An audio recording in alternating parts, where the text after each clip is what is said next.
اس کو یہ جو اللہ کا نیک بندہ تھا، اس نے اپنا جو ڈیرا تھا وہ قبرستان کے قریب میں ڈال لیا.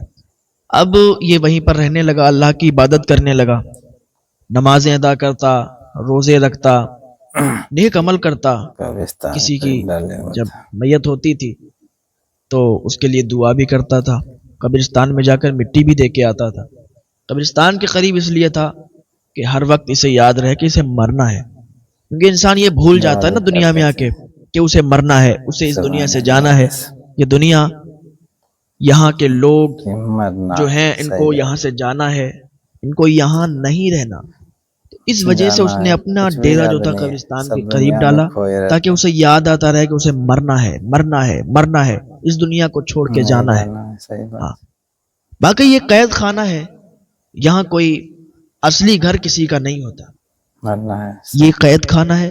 اور یہاں سے جب انسان مر جاتا ہے پھر اپنے اصلی گھر میں پہنچ جاتا ہے. وہ کسی شاعر نے کہا تھا، کون کہتا ہے کہ مومن مر گیا، قید سے چھوٹا وہ اپنے گھر گیا. تو اس طریقے سے وہاں پر رہتا رہا. تو ایک دن کیا دیکھا کہ ایک جنازہ آیا، ایک جنازہ قبرستان میں آیا جو کہ ایک عورت کا جنازہ تھا. اس کے ساتھ بہت سے لوگ تھے، اس کو دفنا کر کے چلے گئے.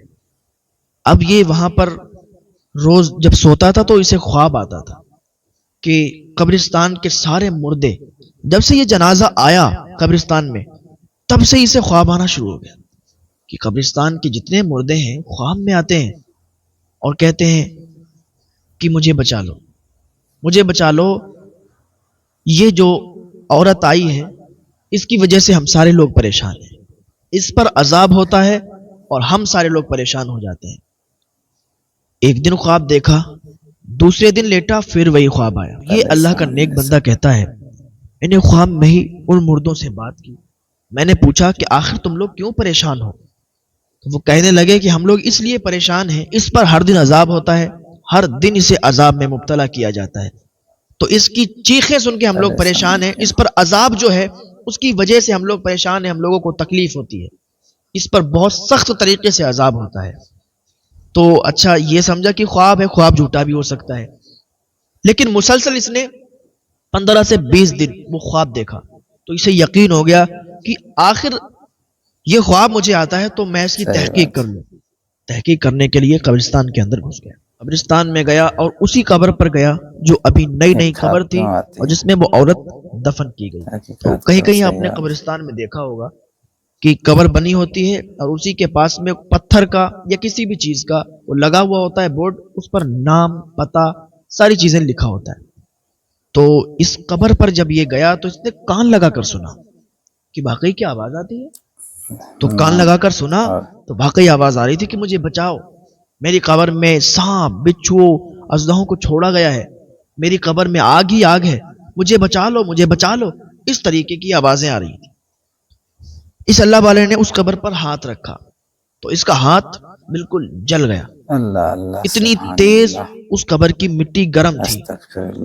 اب جب اس نے اس بورڈ کو پڑھا، اس پتہ کو دیکھا، اس نام کو دیکھا تو اسی ایڈریس پر یہ چلا گیا. جانے کے بعد وہ اس دروازے پر پہنچ کر دروازہ کھٹکھٹاتا ہے. اندر سے آواز آتی ہے، کون؟ اس نے کہا دروازہ کھولیے. دروازہ کھولا تو اس عورت کا جو شوہر تھا وہ باہر نکل کر آیا. اس نے نام بتایا، کہا یہ فلاں فلاں نام کی جو عورت ہے کیا آپ کی بیوی تھی؟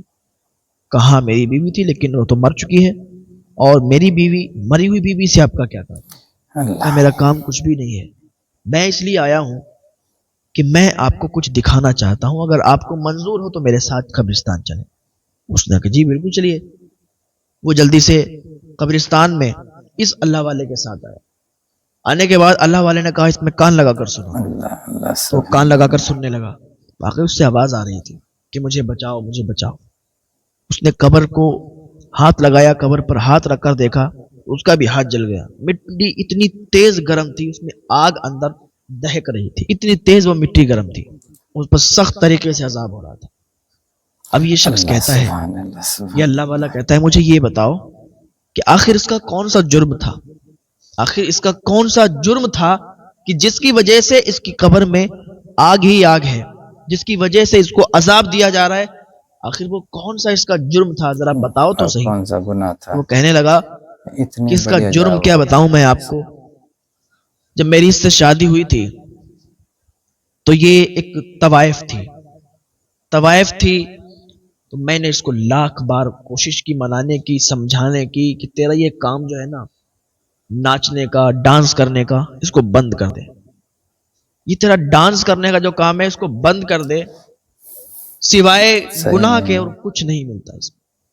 توبہ کر لے اللہ کی بند بارگاہ کر میں، دو، سبحان تائب ہو جا، اللہ تعالیٰ معاف فرما دے. لیکن کیا ہے نا، میں اس سے محبت کرتا تھا، اس عورت سے کچھ محبت نہیں کی وجہ ملتا، تھی سبحان کہ میں نے اس سے اللہ، شادی کر لی. استغفر۔ لیکن اس کا کام تھا ڈانس کا. یہ ڈانس کرتی تھی، پروگرام میں جاتی تھی، ڈانس وہاں کرتی تھی، لوگوں کے دلوں کو خوش کیا کرتی تھی. میں نے کئی بار اس کو منع کیا کہ تو ڈانس نہ کیا کر، اللہ کا عذاب بہت سخت ہے، لیکن یہ مانتی نہ تھی. بس یہی اس کا جرم ہے کہ ایک دن یہ ڈانس کرنے گئی تھی، ناچنے گئی تھی، اور کیا ہوا کہ اسی ناچنے کی حالت میں یہ پروگرام مانتے نہیں کر رہی تھی اور اسی ناچنے کی حالت میں بالکل موت نے اس کو دبوچ لیا. روح نکالنے والے فرشتے نے اس کو دبوچ لیا اور اس کی روح نکل گئی اور یہ وہیں پر مر گئی. بس یہی اس کا جرم ہے کہ یہ ڈانس کرتی تھی، طوائف تھی، اور برہنہ طریقے سے رہا کرتی تھی، اپنے کپڑوں کو عجیب عجیب طریقے سے رکھتی تھی تاکہ لوگوں کا دل خوش ہو. میں اس سے بہت محبت کرتا تھا، میں نے لاکھ سمجھانے کی کوشش کی لیکن میری بات اس نے نہیں مانی. میں نے بہت سمجھایا. واقعی یہ کتنا بڑا جرم ہے کہ ڈانس کر کے لوگوں کو برہنہ طریقے سے خوش کیا جائے. یہ کتنا بڑا جرم ہے. پہلے تو کچھ محدود لوگ ہی دیکھا کرتے تھے، 100 200 300 400 500 لوگ ہی دیکھ رہے ہیں اس کو جو سامنے ڈانس کر رہی ہے. لیکن آج سوشل میڈیا کا جب دور چلا ہے کہ سوشل میڈیا پر برہنہ کپڑے پہن کر پوری دنیا کو دکھا رہی ہیں، سوشل میڈیا پر ویڈیو بنا کے پوری دنیا کو دکھا رہی ہیں. جس جسم کو تمہیں چھپانا چاہیے آج تم پوری دنیا کے سامنے اس کو لائے ہوئے، پوری دنیا دیکھ رہی ہے تمہیں. تو کتنا بڑا گناہ ہے. کس طریقے سے اپنی قبر میں جاؤ گی، کس طریقے سے اللہ کو منہ دکھاؤ گی. کیا قبر کے عذاب کو بھول گئی؟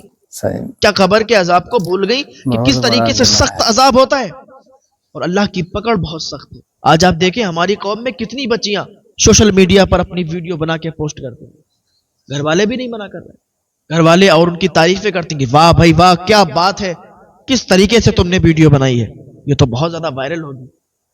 بہت سے ایسے شوہر میں نے دیکھے جن کی بیویاں ویڈیو بناتی ہیں اور ڈانس کرتی ہیں، اور ڈانس کر کے وہ دنیا کو دکھا رہی ہیں، پوری دنیا دیکھے گی، تعریف کرے گی، لائک اور شیئر ملیں گے. اس طریقے کی ایسا ہی نہیں ہے کہ ایک عورت 4 مردوں کو جہنم میں ایسے لے کے نہیں جائے گی. ایک عورت جب اس کی پکڑ ہوگی نا میدان محشر میں تو اپنے باپ کو بلائے گی اور کہے گی اگر میرے باپ نے مجھے روکا ہوتا تو یہ نوبت نہیں آتی.